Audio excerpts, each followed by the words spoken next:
So first of all, it's an absolute pleasure to have you on the first episode of this series. However, I tend to package it whenever I go to put it together. But I've had this idea for quite a while, most of the year. In fact, I've known for a while it's something that I wanted to do. You have been on my mind as the first guest for a lot of the last few months. The reason for that is I have conversations with entrepreneurs all of the time, similar to yourself, I imagine. But those conversations are always about business, whereas the conversations that we've had over the last year, they weren't about business. They were about more personal things. They were about and we'll get onto it in the video, the health journey that I had over the last year.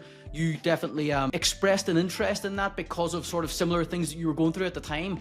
So the conversations that we've had over DMs, really, and then we had that one call maybe 6 months ago, I wanted to have this conversation with you to be the first video on the YouTube channel to see what we could put together conversationally for the audience that's watching. So Saul, introduce yourself. Who are you? Well, number one, I mean, it's an honor. I appreciate that. And yeah, I mean, you're a human, I'm a human, so I'm happy that we were able to connect on that level. And I'm thrilled. I know you said we'll get into it. I'm thrilled to see the progress that you've made. So I'm Saul. I have a number of businesses, mainly online focused. One of them more like physical, and we can talk about that. I'm in my 30s. I started entrepreneurship or kind of business growth in 2017. So it's been 8 years now. Prior to getting into this, and the reason that this all started, the reason I wanted to make money online and do anything else was because I had an interesting life, and we don't have to get into the full details, but ultimately I started working full time, 18, 19, going into my early 20s. I had no college degree because I didn't have the money or the time to go get one. I kind of had to drop out due to some family stuff. And so when I was in my early 20s, I had kind of gone as far as I could go. I worked as like a middle manager. I worked my way up, which I was really proud of at the time. I was making like $45,000 a year, right? At like 22. Like it was like phenomenal for me. Yeah. But I was working 55 hours a week. I worked out of an office with no windows. I had a team of about 20 people, and I managed a company that was open to the public, and we were open 5 a.m. to 10 p.m. And so if someone didn't show up to their shift... In what industry was that? Health and fitness. Okay. So if someone didn't show up for their shift or do something, it was this guy. And that weighed on me so hard. I mean, I remember the first time I got enough money to rent an apartment. It was like a huge deal. And the day I moved to my apartment, one of my openers who opened the building for us at 5 a.m. quit. And she quit via text. And she opened 4 days a week. And suddenly I was sitting there in this empty apartment on the floor going like, I'm going to have to go in tomorrow at 5 a.m. for the foreseeable future. And if that person, the person who closes at 10 p.m. also calls out or something, I'm going to be 5 a.m. to 10 p.m. for, I got to figure this out.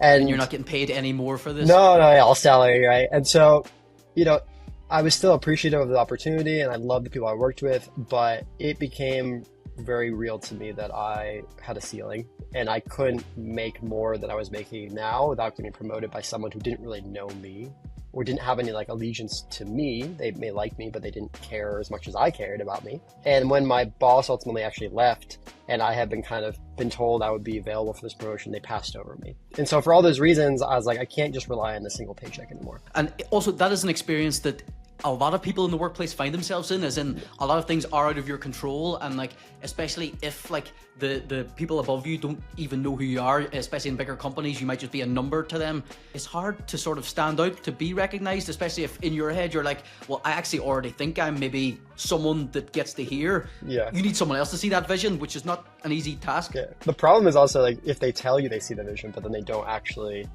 do anything about it. Yeah, like people tell me like, oh yeah, we love you, we're gonna do XYZ, and then when the opportunity came up to allow that to happen, they're like, oh, actually someone else is gonna get that, or like, yeah. And so that was really frustrating. And so one day I was sitting in my office and I realized all this was happening, and I had a girlfriend who I wanted to marry at the time. I had an apartment, we wanted kids, I had a life that I wanted to live, and I was just suddenly very scared of this one person being able to choose if I could do that by allowing me to have this job, right? If I didn't have this job, I didn't have any other income, and I didn't have a degree, and there was like, maybe I get another job, maybe I don't. But so I started Googling, and I found videos and blogs and stuff all about reselling Like that was like the easiest thing in the world to get into, I think, and it still is. It's one of the businesses where like a lot of the things are complicated to the average person, whereas like most people can grasp the idea of reselling. They get it. Yeah.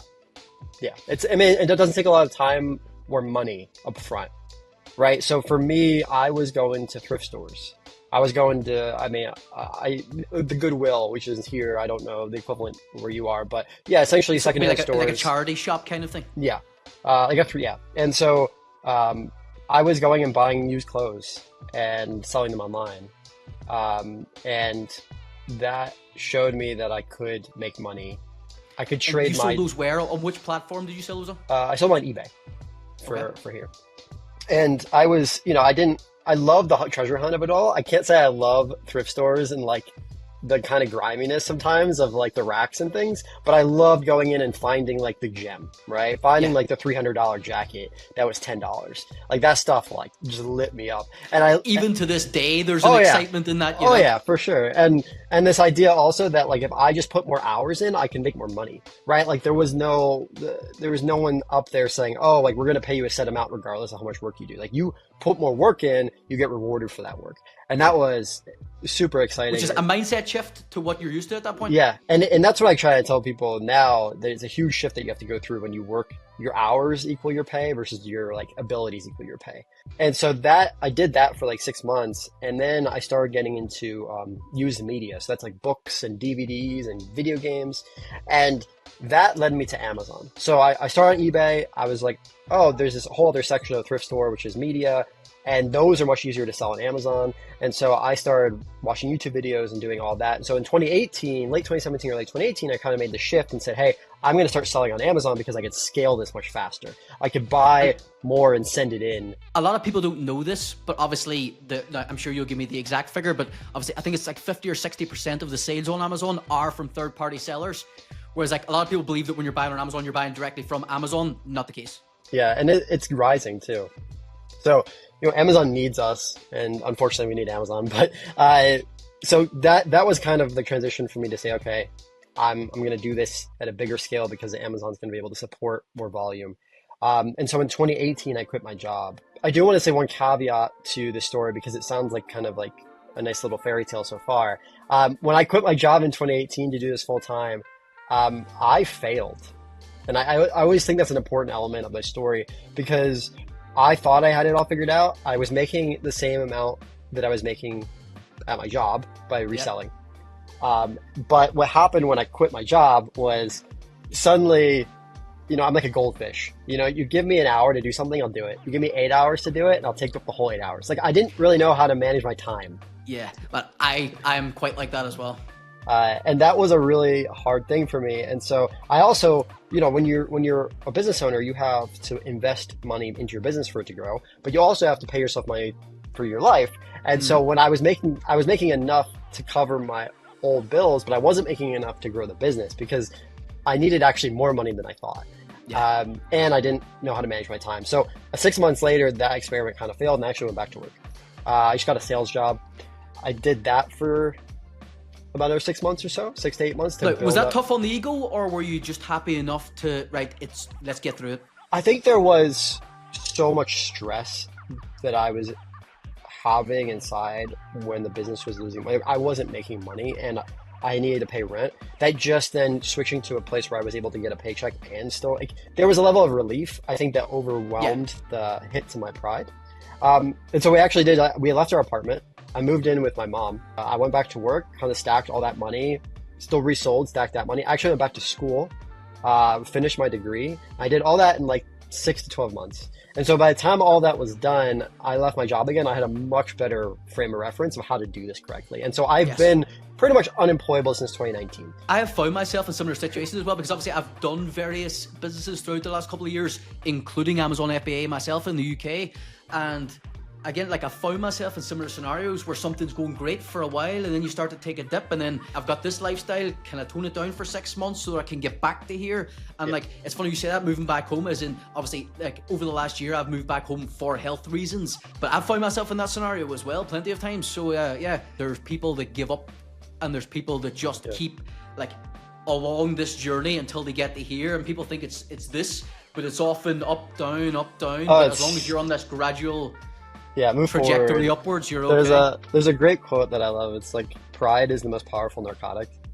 And I think The most powerful narcotic is morphine, I'll tell you.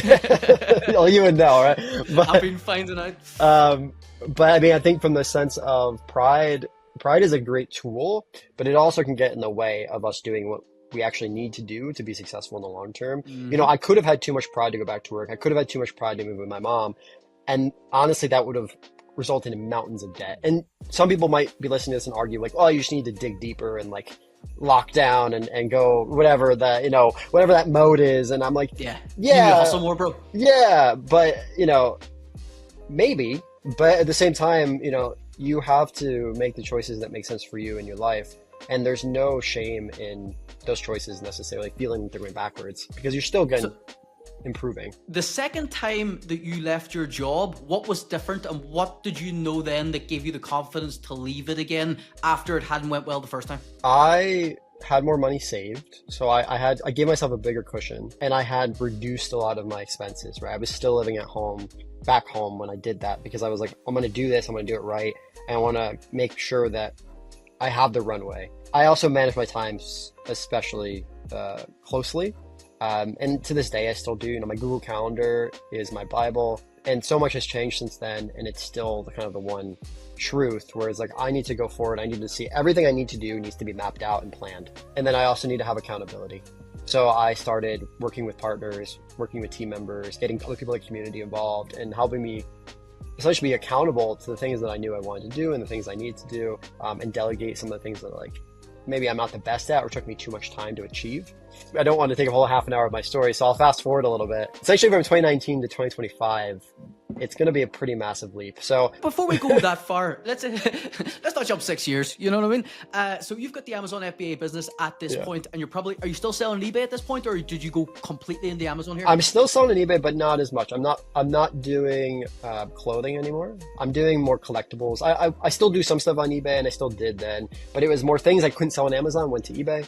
But I wasn't in the thrift stores every day hunting down that kind of treasure anymore. I was sourcing from retailers. And as you talk about delegating and managing your time and hiring and working with partners and stuff like that, we're talking about the buy box here, aren't we? Yeah. Everything. So Everything. I actually made a video. I have like a really weird little series I do called Salt Talks, and I just talk to the camera. I've seen it, and it's good. Yeah, and one of the ones, thank you. One of the ones I made was about partnerships and delegations and things.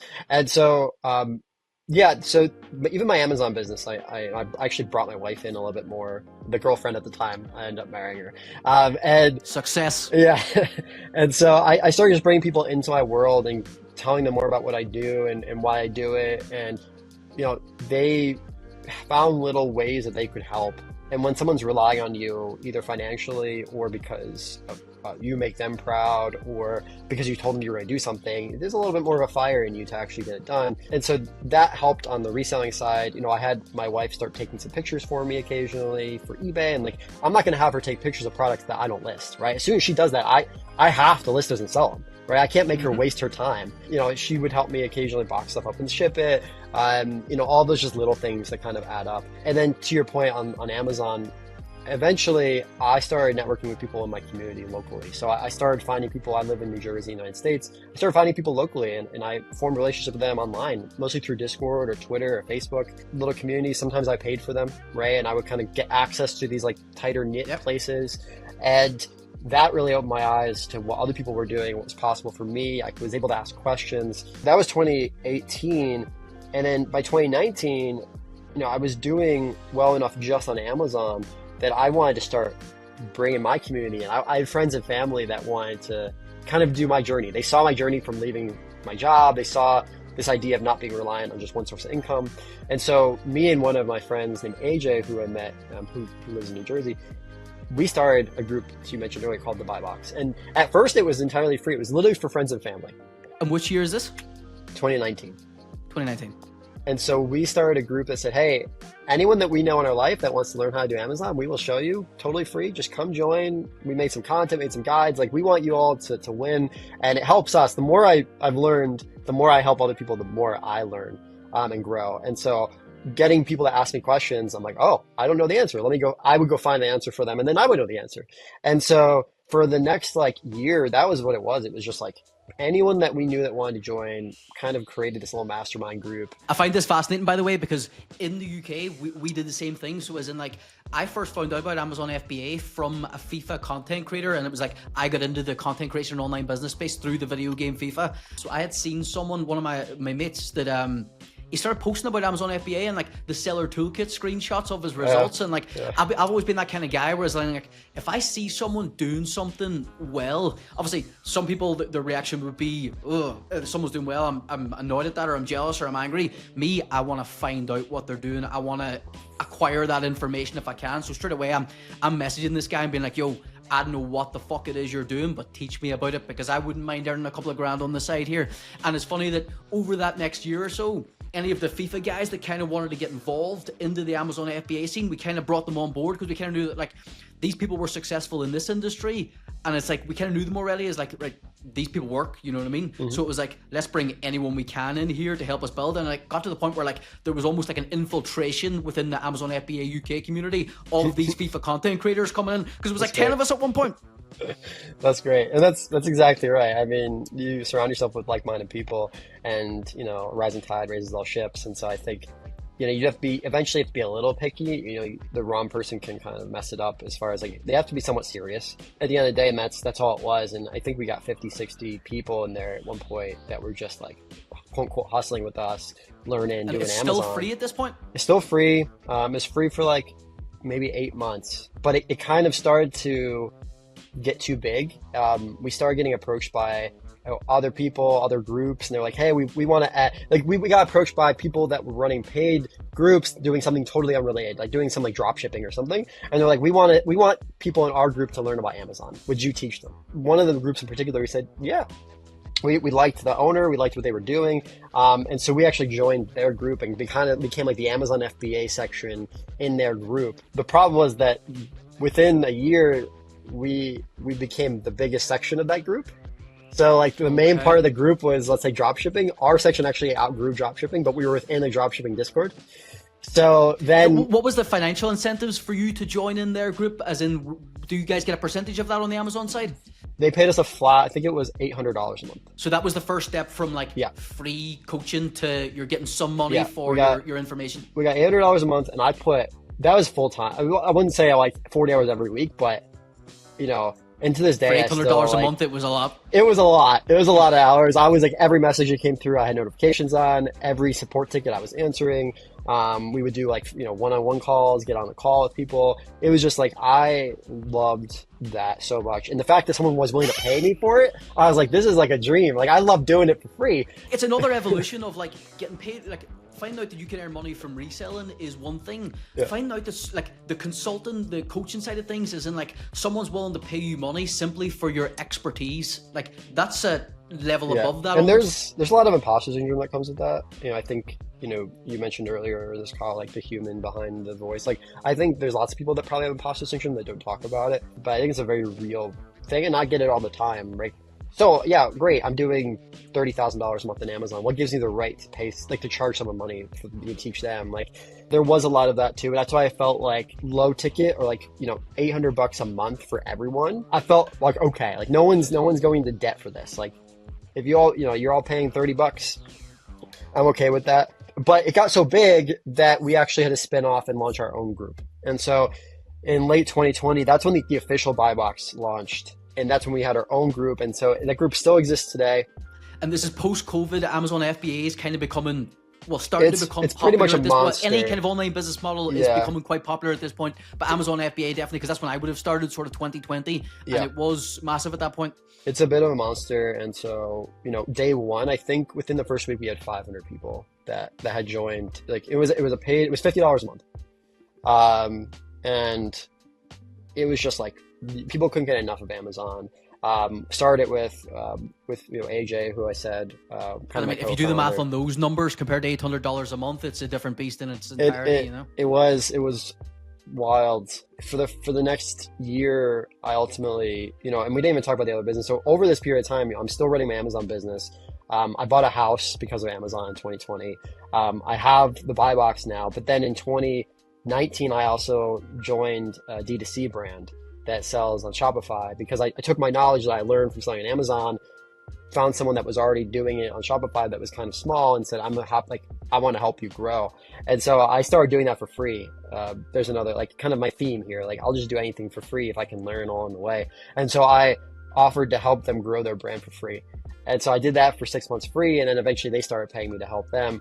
And so I was at this point, Saul, just because I'm interested, because it's an interesting topic where people will sort of like a popular sort of thought process would be to stay focused in on one thing.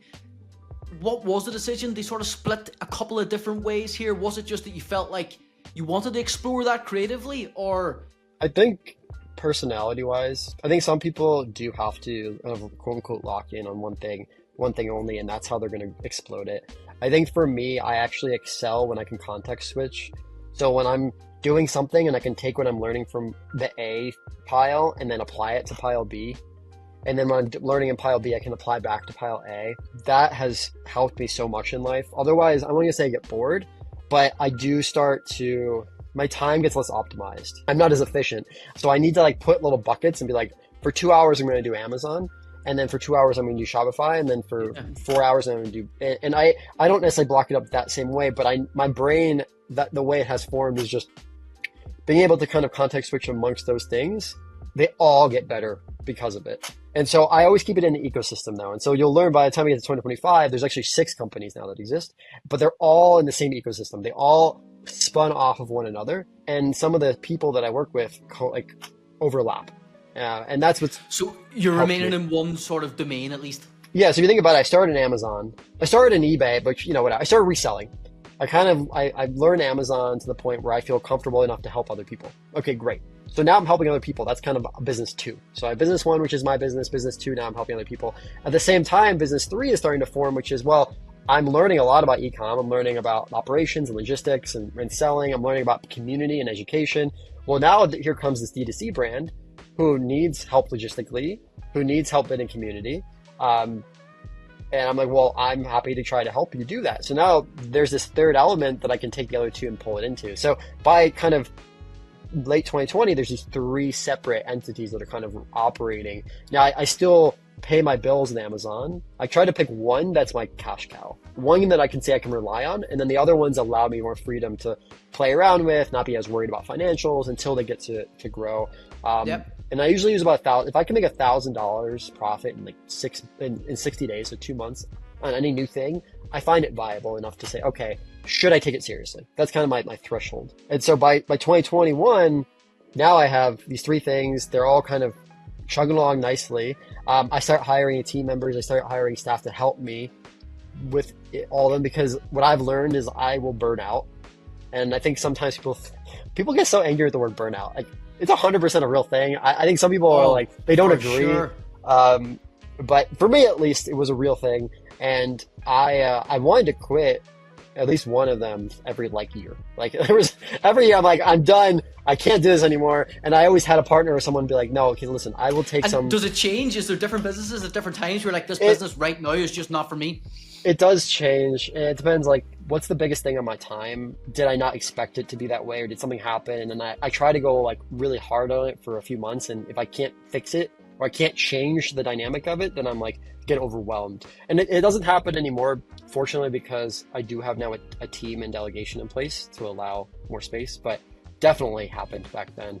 And so what happened in 2021 is we launched our 4th company, which was a software company. So I took all of the money. So the money I was making from the buy box, right? That money that was coming in, that people always think of like info money as like, this is how people get rich, right? They sell info. I can tell you, for me, that's not the case. Even to this day, the money I make from education doesn't actually come to me for the most part. I rarely take a paycheck from the buy box.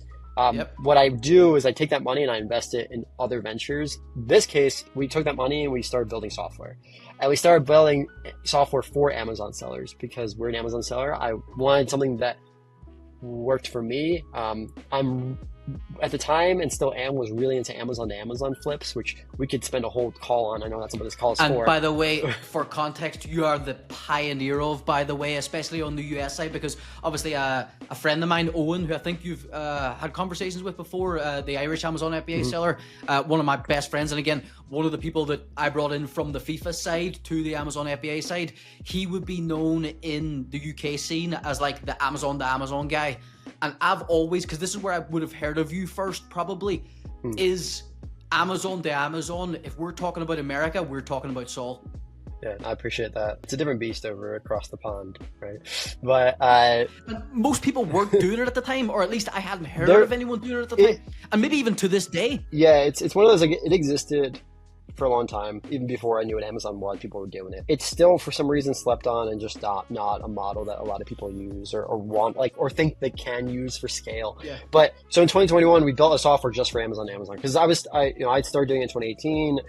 There's really was very little software on the market at the time, if any, that did it. And so we're like, well, I want something for my business. We built it, cost about $50,000, which is so funny because if I built it today, it would cost like $5,000 with like vibe coding and AI. We actually didn't charge for it either. We just gave it to anyone that was a member of the Buy Box. Which is a running theme, as we'll find out here. Yeah. There's a lot of things that you released that is just to improve the Buy Box. Yeah. I mean, it's really not like, none of these businesses are like a get Saul rich business. They're more of like, let's continue to provide value and hopefully help other people. And of course, like, I need to pay the bills, but I don't need $10 million of your money in the process. And so that was 15 million of your 15 yeah. So that was 2021 was kind of our first venture into software, and those four kind of just remained the main four until 2023, and they all continued to grow. In what way did the software help Amazon sellers? Sorry. You could pick any item on Amazon at all, and it would alert you if the item restocked or price dropped before any other like, so Keepa is like the big one in the Amazon world. If you're listening to this and so Keepa has like tracking, like the way Keepa works, we don't have to get into, but this was just at its core the best. This is before like all the Discord bots and like monitors existed. This was like, you put any product you want, like, you like want a PS5, you put PS5 in there and we'll tell you the minute it restocks before, Keepa, before anyone else knows. And so it allowed people to constantly buy products before anyone else could see them, and just like kind of create this master list of these really hard to find things and just snipe them very quickly. And so that was great, and that existed. And we had our team that did that out of the UK up until last year, actually.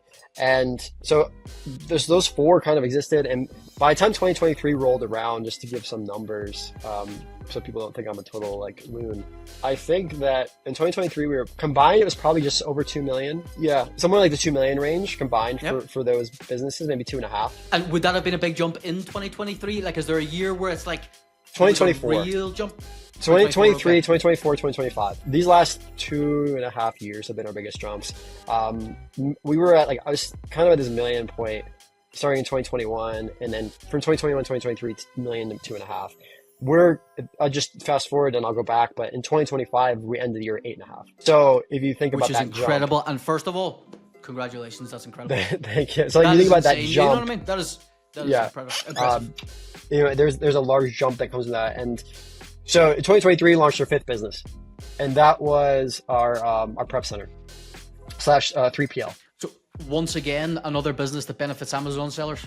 Amazon, but at its core, actually, it came about because of the Shopify brand. Okay. So the Shopify brand was doing okay, but I was really tired of working with these big logistic companies that you're just kind of a number, right? You're not a real person to them. And so they don't really care if something goes wrong. You really have to like fact check them, and it would become a job in itself just to audit these guys.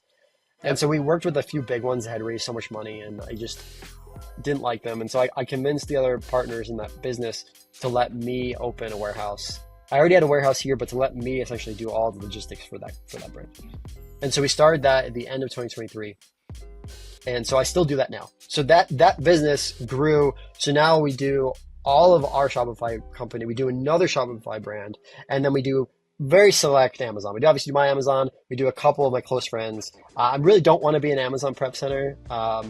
I think that business model is not one that I love, but I do like Shopify. Yeah. Much more. And so, what is the difference? Because I don't know too much about the Shopify side of things.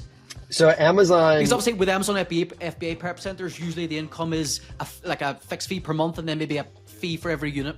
yeah, a lot of Amazon sellers are arbitrage sellers, right? So they're buying either from Amazon directly, Amazon to Amazon, or retailers like in the States, it would be Walmart and Target and Kohl's. And I think obviously in the UK, and the EU, different stores, but Yep. with the same bill. So the problem is though that when you send products to a prep center, you're sending like 10, 15, 20, maybe a little bit more of maybe 100 of a SKU, but you're sending like 30 different products and they're all different kinds of quantities and they all have different prep requirements. And so it takes a lot The more likes time. of the people that are going to the thrift stores and they might get one of this book, 2 of this video game. Yeah, I mean, 3 that's t-shirts, like, that kind of thing. yeah, I mean, you're doing eBay, you can translate that, but like, on Amazon, it's just like dozens and dozens of different products, a range of different quantity. And so when they show up at a prep center, there's a lot of unique prep that has to go into each one. There's just like time and training, and it's just the work that you put in for the dollars you get don't really add up for how much you can charge to prep a product on the Amazon side. Shopify, we have 8 SKUs, but I'll order 10,000 of one SKU. I know I have 80 something pallets sitting at the warehouse, but when something sells, it's very uniform. I know exactly how to prep it. We're shipping maybe 300 of the same product every day, 400 of the same product. And so the prep is much faster. All of like the work that has to get on the human side of actually getting it out the door is faster. And Shopify companies are more comfortable paying a bit more per product to prep it. So all of that put together means it's much more profitable and easier to be a Shopify 3PL. And that's what I prefer. On a basic level, dealing with 8 SKUs versus millions of hundreds. random items sounds, just simplification wise, sounds like a much nicer business model. Yeah. And so that business still runs here. I staff it. So that's my only physical business where I have staff. So I have staff. I go in maybe once every 2 weeks. They handle everything. We talk obviously via text and I work with them and sometimes they come to the house, but for the most part, they handle the day to day. And they're shipping out anywhere from 300 to 600 units a day. And that's direct to consumer, right to people's doorsteps. Yep. And so we get paid per unit, and then we have to pay storage. We charge storage fees, and so that business has turned into like a pretty solid one, a little bit unexpectedly. And I'm at the crossroads now of deciding how big I want that to go. Like I'm looking at new warehouses for next year, maybe taking on more clients, trying to figure out how I want to grow that. And so that became our 5th business, and that started in 2023. And then the final kind of current quote unquote 6th one, it's kind of a 5, 6, depending on how you look at it. We took our software from 2021 that was A2A. And we said in 2024, we said, you know what, this is good, but it's really niche. It's really specific to just the buy box. We want to make this much more public, much better, much more involved. And so we got a new developer. We partnered with him and we totally rebuilt it from the ground up. And that is what's called Flip Alert today. And so Flip Alert is our software that was designed specifically for A2A to start, because that's what I know best. And again, to your point, that's what people know me for. But it's very much turning into more. It's turning into, we do Amazon to Walmart. We're launching Amazon to eBay this week. Soon we're going to have general OA, so general online arbitrage. So people that want to buy from Kohl's and Macy's. We do order tracking. We do so many things. We actually just acquired another company that we're merging in with it. So the goal of that is to be pretty much an all-in-one, kind of a full suite of tools. Reselling. Exactly. For Amazon at first, but eventually for people that sell on eBay too, and for people that sell on Walmart. And so that's been a huge passion, and it's so much fun to build. And that's over a year now. We have hundreds and hundreds. I think we have 800 people that use it every day. I can't say I'm done. I'm always open to opportunity.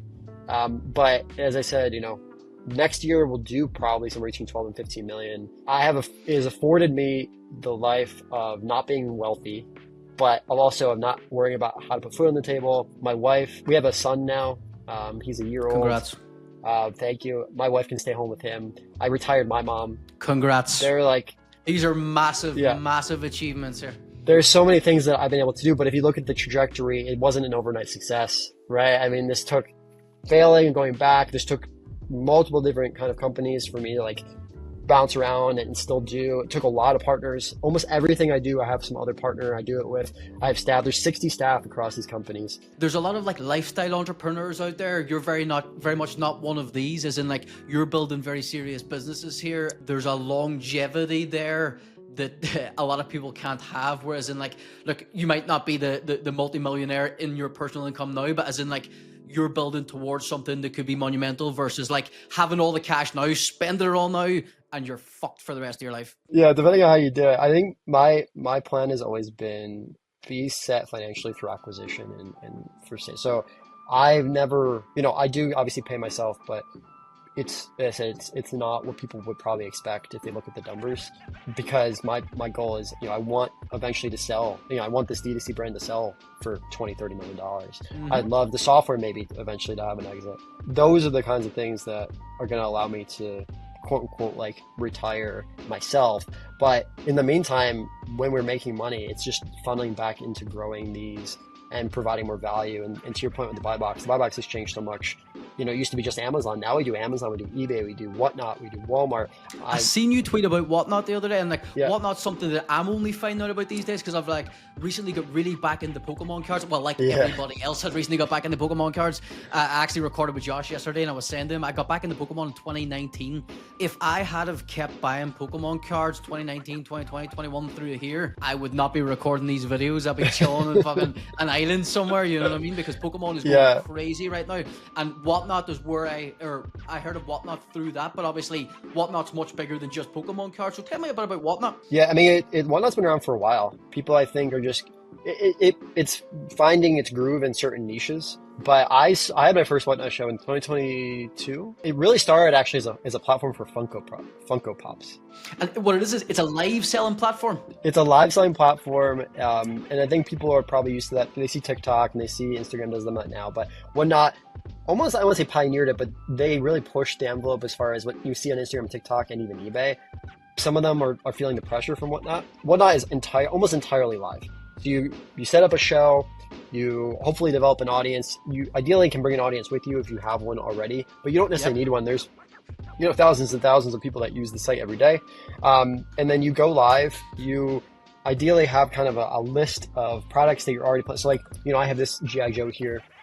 So if I was going to sell this on Whatnot, I would probably make a little teaser video about a bunch of products, maybe all these products behind me. And I would try to get people hyped and ready. I'm like, hey, these are all going to get listed today, all going to get auctioned. And then you get to choose how much you start it for, duration of the auction, if it's sudden death, right? So like maybe you do 10 seconds, and at the end of those 10 seconds, the winner wins. The value of Whatnot is twofold. Volume. I mean, when I used to sell Funkos on Whatnot, I could sell 100 Funkos in like an hour and a half, right? I could sell a Funko essentially every minute. And how many people are live watching you to do this? Depends on your personality a little bit. Depends on what you're selling. You're doing some giveaways. It doesn't take a whole lot. If you have 30, 40 people watching you, right, that's enough to kind of get some bidding going. But some of these folks will have 500, 600 people. I think the top one I've seen 5,000 for like the really big Whatnot sellers. But there's people that have done Whatnot streams and done $1 million in revenue in one stream, in like a 24-hour stream. So, right now the platform is becoming very big for cards, also for shoes and sneakers, men's fashion in particular. But it has everything. I mean, I know a woman who was doing really well in Walmart and still is, but she's pivoted a lot to Whatnot. And so she's buying liquidation pallets, and she's selling like Halloween decorations and Christmas decorations and like home goods on Whatnot. I've seen people sell books, like, thrifted used books on Whatnot. So anything that you can kind of get a hold of, you can sell on this live platform. Whatnot makes it pretty easy to ship. I understand the Pokemon side of things, but like, what would be the incentive for me to buy something off a live seller on Whatnot versus me just going on Amazon and buying it? Price might be one. Amazon may not have it. Sometimes we're buying things that Amazon has hundreds of millions of products, but they don't have these super niche things that you might find at your local store or something like that. But I think a lot of people are attracted to Whatnot because of the price. They think they can steal a deal, right? Like you're like, go back to this G.I. Joe. Maybe this G.I. Joe is on Amazon for $75. But I'm telling you, hey, I'm going to have this Whatnot auction, $10 start. And it's going to be 30 seconds. So you're like, oh, maybe I can get this. Maybe I can grab it for $50, save some money. But then what happens is sometimes you do. Other times, Or sometimes you sell it for 100. yeah, exactly. You get into a little bidding war, and you get yourself, and they go way over value. And so So I have heard of that in the Pokemon scene a lot, where it's Yeah. like a card, like literally a raw card, might sell at the PSA 10 price because ego gets in the way, and it's like, I don't even want this product at this price. I just want this product. yeah, I'm gonna beat whoever this other person is who Yeah. thinks they can grab it from me. So yeah, and One Eye is, again, it's phenomenal for volume, and it's phenomenal for growing community and being able to kind of get even potentially top dollar for some of your stuff. So I don't sell too often on there anymore, but we did recently, yesterday we announced kind of bringing in some two big players. One though that does $1 million plus, selling vintage T-shirts on Whatnot. That's his niche. Like real big designer brands from them eras, or Like band tees, like old, like, you know, like an old like Chicago Bulls shirt, like anything that's like truly vintage, like single stitch. I don't think he cares. It has to be like high label. But a lot of the some of the shirts can go for $500-600.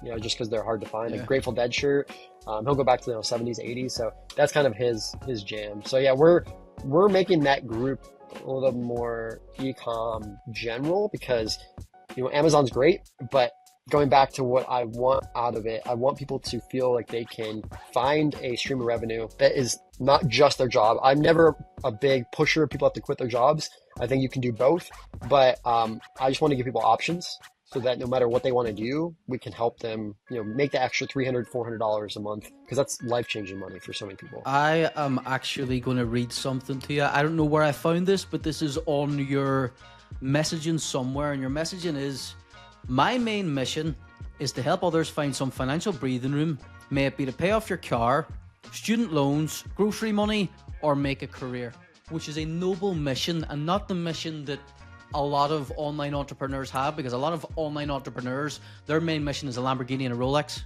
I sometimes think if I did go, did you see like when Mr. Beast like went, you know, he changed his persona for like a day for Halloween, and he started posting like stacks of money and like private jets and stuff. I do think that I could sell more memberships and more software if I showed up tomorrow with, like a Corvette or Lamborghini, or like some crazy car that I rented, flexed like a paid off mortgage, did all this stuff, and it's so not me. You would gain the world and lose your soul very quickly. It's so fun. But I will tell, I mean, I don't really care what anyone else does in life. The only thing I really care about though is if other people are deceptive to the masses. Like, I don't like when someone sells something on the pretense that they can get rich quick, or that they can be like them, when it's all kind of a house of cards. And so, as you said, an extra couple of $100 a month to 95% of the population is a massive feat. As in, like, if you like go back to someone who's in in a sort of corporate job, they're making a certain salary. See, for your salary to even increase by a couple of $100 a month, like, you do need that promotion, and you do need someone to be like, right, this guy is very, very serious at his job. I'm going to promote him to this. And like, you might take 2 years to convince someone that you're worth a couple of $100 a month. Whereas if you can add a little side hustle alongside your job, and I think we're definitely getting into a world where, I'm not going to say everybody, right, because that's an oversimplification of it, but like, I do believe that a lot of people in this current world should have something alongside their income that, just, even if it's just during times where things get a bit tight or whatever, that they can just turn on for a month or two to just smooth things over a little bit. I think, especially in the world we're in today, where things are getting more expensive and they're not getting any cheaper. Yeah, no, I would agree with that. I mean, I think being able to know how is the important thing. Back to your $200 a month, I mean, you break it down one step further, $10 a day, right? I mean, if you can make $10 a day, that's almost $4,000 a year. I go back to, you said 95%. I mean, I would venture it's even more. I mean, I think if most people's car payments, most people's grocery bills, are maybe between $300 to $500 a month. If they just didn't have to worry about that, if that was just like, hey, you're going to make an extra $10 a day, you're no longer going to have to like stress about how you're going to buy food. It's crazy. And yet we have people, most of these same people that could benefit from that, look at the idea of making $10 a day and they scoff at it. And they say, like, that's too, like, it's not worth their time, right? And because they've been sold a dream that they need to do this. Yeah, they're being sold like the $50,000 months. And it's like the guy that works at McDonald's saying $1 million isn't a lot of money. You know what I mean? And you see that a lot in the place. And it's like, bro, let's come back to reality for a second here. Yeah, let's get there, and then you can tell me that. It's momentum. You know, I don't really believe in goals as much as I believe in momentum. Motivation. Funny you say this. I literally have I've got 3 words that I want to ask you about. Momentum is one of them, because I want to know your thoughts on momentum, and I'll tell you where it comes from. Because it comes from a place where momentum is something I've had to think about a lot this year with the health journey that I've been through. I feel like I've been fighting a constant battle against momentum. There's a whole lot of stop, start, get this surgery, be in hospital for this. Like 2025, I've spent 60 days in hospital this year in 2025, which is way more than I would have liked to. And I have been fighting a constant battle against momentum, and it's only now, as in like, man, I have been planning to make YouTube videos for to promote my business, the YouTube agency, for a long time.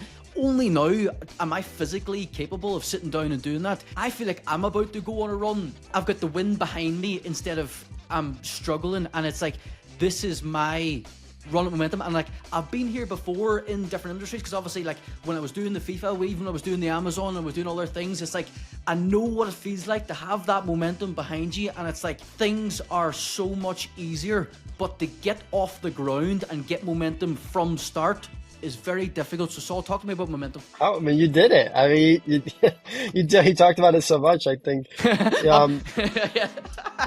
just me, innit? It's very similar to how you're perceiving. I used to feel my word used to be motivation. Like, I think that's the buzzword you see online. Like, how to find motivation, how to get motivated, stay motivated, all these things. And I think motivation is a tricky word and it's a tricky concept because it's fleeting, right? I think people wait for it to find them. Motivation, intrinsically, you feel like motivation has to find you. Oh, I'm going to do, I should do, or like, when I'm ready, I'm going to do. And so it's all these, it always feels like, when I'm motivated, I'm going to work out. When I'm motivated, I'm going to do X, Y, Z. And then when we are quote unquote motivated, we do the thing. But as soon as we lose motivation, we stop. And then we kind of have to refine it. There's no consistency in motivation because no one's consistently motivated. Yeah, you're setting yourself up to fail. Whereas momentum, is a ball rolling down a hill. And so we talk about ball rolling down a hill, you don't have to do much to get going. You just literally flick it. And it's going to keep growing in speed, and it's going to get faster, and it's going to reach ultimately the bottom. And I kind of look at the same thing. Momentum can start and stop. It can kind of like slow, but I should say it can grow and slow, but it never truly stops. And when there's a great book, but probably most of the people watching this have read, right? But Atomic Habits, I think people should read that. The author, and I'm blanking on his name, he talks about this idea. James Clear, beautiful. Of kind of creating momentum through the act of doing small things, breaking up these big tasks that feel overwhelming, and just doing like the first step of that. And so, for example, it's like, you want to read a book. You read a ton of books that are behind you, right? A lot of people will look at a stack of 50 books and feel overwhelmed beyond belief. And they're like, I don't have the motivation to read 50 books. I don't have the time to read 50 books. That's insane. When reality is, all you have to do is read one page of the first book. And so when you read one page, you've already started the process of momentum. Because it's really hard to only read one page or something. You read one page, you're like, well, I'm already here. I may as well find out what the next one says. I might as well read 2 pages. And so suddenly you've already doubled the work that you put in. You went out to do 1 page, now you're reading 2 pages. And 2 pages turns into 4 pages, and that turns into 10 pages. And maybe you stop at 3 pages, but it's still more than the 1 page you started with. And so now you've proven to yourself that you can read 3 pages of that book. And honestly, starting was the hardest part. So when we create momentum in our life, it's just mostly starting, not putting a whole lot of pressure on ourselves to finish. I think for me, me and my wife had a lot of conversations about this over the years. I think what I used to do is, when I thought of a task or anything, business or personal, I wanted to do, I always would see the outcome at the beginning of the stage. Like, I want to clean my house. I want a beautiful home that's just like, everything's where it belongs and nothing feels cluttered. And so I envision this outcome of this clean home. And in doing so, it's an insane amount of work that I've put on myself already before I even start. Because I'm already thinking about all the stuff that's going to be done and how this is going to look at the end. And I haven't even started vacuuming the first thing yet. Whereas if I just go, well, I'm going to turn the vacuum on and I'm just going to vacuum this small rug on the carpet here. Well, suddenly the vacuum's already on and I'm already moving, I bet you I vacuum half the first floor, maybe the whole first floor. And so to me, that's all momentum is. It's just creating the small area. Don't even call it a win. Don't call it a goal. It's just getting you off of the couch, getting you off of the analysis paralysis, and actually doing the very first step. And I bet you once you do, it just kind of carries. And then you stack that. So you're just like, well, I did one page today. I'm going to do one page tomorrow. I'm going to vacuum more. Like, just these little tiny things, and they just kind of snowball into these very big milestones that you accomplish. It's funny that you use the word goal, because as you say there, from my perspective previously, my problem definitely would have been in that same vein, whereas in like, I've got all these goals, but again, I'm looking at the outcomes. So as in like, I might have this 5-year goal. I might have like this whole detailed plan of 2026 and what I'm going to do and how I'm going to execute. But I was like, what's my plan tonight? What am I doing tonight that's actually going to achieve that? You know what I mean? And for a long time, I definitely was living in the future a little bit. It was like, well, like there's an element of like, this is where I want to be, but it's like, where are you now? And it's like, now it's like I plan my days, and even my days, I break them down into hours, where it's like, I don't really want to think beyond much 2 weeks. And again, like, see when I'm planning out far in advance, like, see if I genuinely go any further than maybe 12 weeks further out, that thing's probably not going to happen, or at least not in the way that I'm piecing it together in my head now. Yeah, plans are meant to be broken. The only true constant about change is that change will occur. And so you should have these ideas of where you're headed and what the reason, the why, right? Why you're doing what you're doing. But you can't be cemented into them, because you'll break, right? Things have to be flexible. And so for me, you kind of nailed it. It's like, just what can I do today that's going to feel good, that's going to move me kind of forward, and then whatever that is, it's 100% already going to create momentum in itself. Even if I don't mean for it to, it's just going to happen. That's momentum to me. And every day is a new opportunity to create more of it.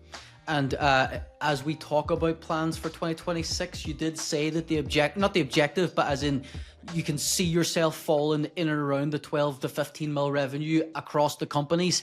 Is there like a breakdown of that, or is there like a company where you're like, right, this is definitely going to carry a lot of this, or how does that break down? Is there a standout company where you're like, this is what's going to drive a lot of 2026? Yes, there's definitely standouts for different categories. So revenue standout is going to be our Shopify brand, right? So in itself, that has the highest ceiling. We're just pumping out a couple new products a year.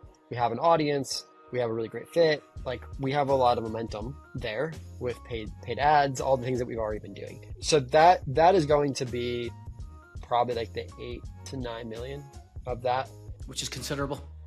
But it is considerable. The reality is that is not going to personally finance me the most. That's like, there's different buckets for different things. Like and I love that company and I love everything I get to do there. But when I look at 2026, I look at the software and I look at my own Amazon reselling business, because and I look at the 3PL. We talked about all these things already. Those have opportunities, and like the revenue of the 3PL is arguably the lowest, but has the highest margin. So I can do $300,000-$400,000 3PL revenue, but I could pocket 50% of that. Yes. And so that's like that one, that is going to allow me to do to pay off the mortgage, right? That business is going to allow more momentous things in my personal life, even though the revenue is a lot smaller. And so I usually look at revenue as a vanity. I mentioned it because I think it absolutely is, of course. Yeah, people in these kind of situations, and they're listening to these or they're reading, and you'll notice if anyone follows me on Twitter after this, you rarely will see a screenshot of money. And there's a reason for that, because I don't want you to follow me. I don't want you to decide that you want to pay money to me or anything like that because you see numbers on a screen. Because again, I can show you $100 million, but I could have spent $95 million to get there. There are people doing a lot less money that make more than the people that you see post.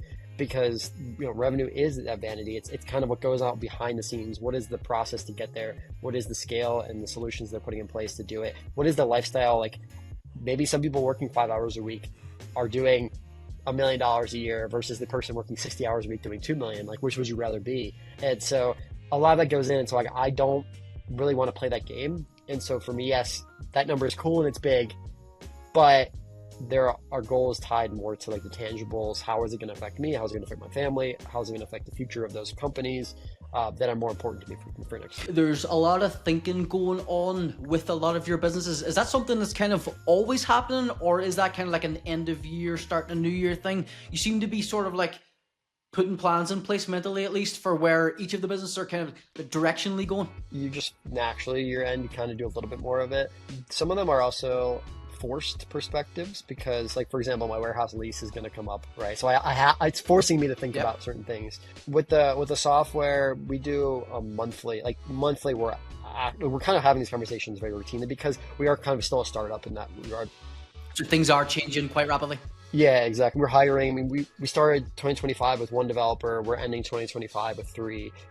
We're having a 4 start in January. So like there is a lot of movement there. So each of those has different things that I kind of look at and think about. I don't think change needs to occur, but as hopefully people have learned about me from this hour, I'm very open to it. Good chunk of the success I've had in my life is because I answer random DMs on Twitter. Yep. Like I will if people are interested in learning about what I'm doing or have questions for me or can teach me something, I am all ears because you never know. You can learn from anybody. It's not like the person needs to be here and you're here learning from it. Like you can learn from anybody. Exactly. And it might not even be in the way that you think it is. I'm 32.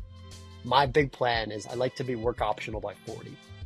And to me, work optional is like, I'm not retired. If I retire, I will die. I like to be very choosy with what I do with my time. I get to I work on things I want to work on, not because I need to get paid by it, but because I want to do it. And I honestly think I'm super fortunate that most of what I do now is that. I was going to ask, work optional. It is, not be work optional now? Or, so does that mean there is still elements of your business you're like, I kind of wish that wasn't there, or that wasn't there? I still have to work. Like, let's say everything disappeared tomorrow. I couldn't just coast, right, for the next 60 years. And so by 40, I'd like to be in a place where catastrophically things happened and like all of them disappeared. I have enough personally to say, all right, well, I'm good and my kids are good. Not there. I have 8 years to make that happen. And so that's like the big kind of, when I think about all these micro decisions, that's what it's leading to. That was another one of my questions as well. The word that wasn't momentum was enough. And I was going to ask you, what is enough? And I suppose you've answered it there by being like, when I can walk away. Yeah, and I think that's a tricky one. A lot of people have like the answer of enough and then they get to it and then it's like they realize it's not enough. Hormozy did a brilliant tweet yesterday. It was basically trying to work on that out because obviously as in like people say that like, right, I want to have a million so that I can invest and live off the passive income and stuff. And I can't mind exactly how you phrased it, but it was something along the lines of like, well, like, don't get me wrong, you might turn your capital over at 6% a year, but if inflation's 3% a year, that's going to combat against you. Plus, basically the way he worded it was like, you kind of need 6 times more money than you think you need right now, which like dramatically changes the financial model to the point where it's like, what you think is enough might be so far from what is enough, especially as the years go on and things change with inflation the way it is. Yeah. My quote unquote enough at 40 is 5 million. And that's not like net worth. That's not like, oh, I have $1.5 million in a house. There's like 5 million in the market or, liquid enough. And then by 50, it's 10, but kind of using that 5 from 40. Yep. So, that's 5 has kind of been my number because for a long time it was 3, but then I started doing the math with inflation. I'm like, 3 might not cut it anymore. So 5 has been like. And a lot of people out there would be like, "What do you mean 3 million won't cut it?" But it's the reality of life. I want to be very clear too. I could 100% live on 3 million. I don't need 3 houses. I don't need mansions. My house, that I'm living in right now is not even worth $500,000. I don't need these crazy numbers. 5 though, to me, allows me to invest in myself and my health. We didn't talk about it in this call, but we both have had health stuff over the last 18 months. Mine particularly bad the end of last year. Yours, fortunately, recently resolved. Yep. And I like to think I'll be happy for the rest of my life. But I think both you and I have been reminded that nothing is guaranteed. And so either my wife, my kids, my mom is going through a pretty bad health crisis right now where she's actually going to have to potentially move in with us next year. To me, 5 million allows me to plan for the unplannable in a lot of the situations and gives me that cushion where I can make things happen. I can go get, the care that I might need or my family might need. Doesn't mean I can't do it with less. I don't want to come off as greedy, but I also think hopefully by the time I get to 5 and 40, I've earned that 5. Nothing was handed to me. But also what people don't realize is with inflation, the amount of money that you'll spend every year is going to increase, and salaries are going to increase to the point where, like, if $50,000 covers your lifestyle expenses now, in 10, 20, 30 years, that might be $100,000, and it might be a point where like minimum wage is $100,000, like McDonald's employees are on $100,000. So when we're talking about 5 million, that's the thing that you need to think of, is in like, you're going to be spending $100,000 a year. Any financial conversations I have with my parents, and it's like, they said this cost this 20, 30 years ago, or this was a good salary 20, 30 years ago. When you think about it in today's money, is like, what the fuck do you mean that was good 20 years ago? From my childhood, going to the shop, and like, I'll put it in American terms, going to the shop with $1, you know what I mean? Now you need 5, and it's like, that's only going to go further. So yeah, the numbers, it changes with inflation, and it's something you definitely need to think about when you're deciding like, how much money do I need to live off here, and how things are going to change. And it's something that people definitely don't think about. Another thing that you've been sort of putting a bit of work into recently is the YouTube channel, Saul. So obviously, like, there is a thought process there towards more social media stuff. Where did that come from, and what's the plan there? Because I just want to preface that by saying you were mostly a Twitter only guy for a long period of time there. Yeah, I'm still 90% Twitter. I think I haven't put a video out in a month, which is bad on me. But I joined Twitter less than 2 years ago. Really? When I started kind of tweeting more about Amazon. Yeah, it was like early 2024 is when I really started tweeting about Amazon. And so I thought I had known of you for longer than I have then, because I feel like I've been seeing you for longer than that. Yeah, but I was, because of the buy box, there was me. I was doing podcasts and things. I just wasn't tweeting. Yeah. I wasn't as active on a personal level. I did that because I saw so much misinformation out there, and I saw so many people kind of paying a lot of money for content or just getting fed things that were just plain wrong. And I was like, well, listen, I can't complain about it if I'm not doing something to combat it. And so I wanted to go on Twitter and just kind of provide my voice, my reasons, help people as much as I can to hopefully like steer some of those folks away from what I would consider like the traps of others.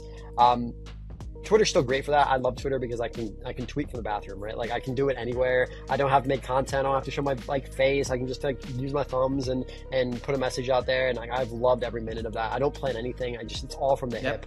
YouTube always scared me because I felt like I had to plan more. I had to like be more aware. I had like write scripts, or I had to think about. I couldn't just like turn the camera on, and I still have not figured out YouTube. But the reason that I'm more on YouTube is because that is where honestly a larger audience is that are now what Twitter used to be. Like they're following. There's even more people now going on YouTube watching videos that I obviously, some of which I just totally disagree with. Not because it's a personal opinion, but because like it just goes against Amazon's TOS, or just like is illegal. So, like there's just some things out there that's going to cause problems for people if they follow it. Yeah, and then of course in the footer of those, it's like, yeah, sign up for my $10,000 course. And so like I was like, well, I might as well just take what I'm tweeting and just like make a video about it. Maybe it'll help someone. And so that's kind of what Saul Talks was. It was just like, if there's a question that someone on Twitter or a question I found through my Discord, I can just make a short, I say short, but like 20 to 45 minute video of me just talking, no edits, no script, just like bleh, and seeing if it helps people. And so I think I've done like 8 or 9 of those. I really enjoy that. No, because actually I messaged you. There was the one where it was genuinely about like hiring, delegating. I remember saying to you, it reminded me of Dan Martell's Buy Back Your Time, which I've got right. Oh, you can see it. I've got right here behind me. The concepts in that you talked about. So yeah, like a lot of people can't sit down and waffle for 20 to 45 minutes on a topic and be coherent and actually get a good point across. But you do in the Soul Talk series. Like it's good content. I appreciate that. So like, I need to get back to it. I don't really have a plan. I guess to your question, like I have no plan. I think, I know there's lots and lots of people on YouTube. The idea is just get actual good information out there to help people, which correlates with the main mission, which again you said is help others financially. Just make people's lives that little bit easier in whatever way you can, which is a noble mission. Yeah, help others. We win together. One day I'll probably get around to a YouTube person to make it a little more polished. Let's do something. You know what I'm saying? A YouTube person. A YouTube person. Wink, wink. Just like to make it maybe reach a slightly bigger audience. But for right now, do you know what you should do? And I mean this. Get a thumbnail designer, would you? But you don't need a YouTube person. Just want to make the thumbnails. Just start there. Come on. I just love the raw nature of it. Get a thumbnail designer, yeah. Dude, I can freaking. So I did an 828. We'll call it a course, whatever. I did like an 828 course that I put on 2 now, and it was like $300 for someone to watch me, and I talk for 15 hours. all about Amazon. I think that's what I'm learning over the last few years is I don't know if it's a skill because I don't know if I think people like it based on the feedback, but I could just talk. And so I was like, might as well just poster up and talk. Can you talk? Because we're 1 hour and 20 minutes into recording that I told you might be 20 to 30 minutes.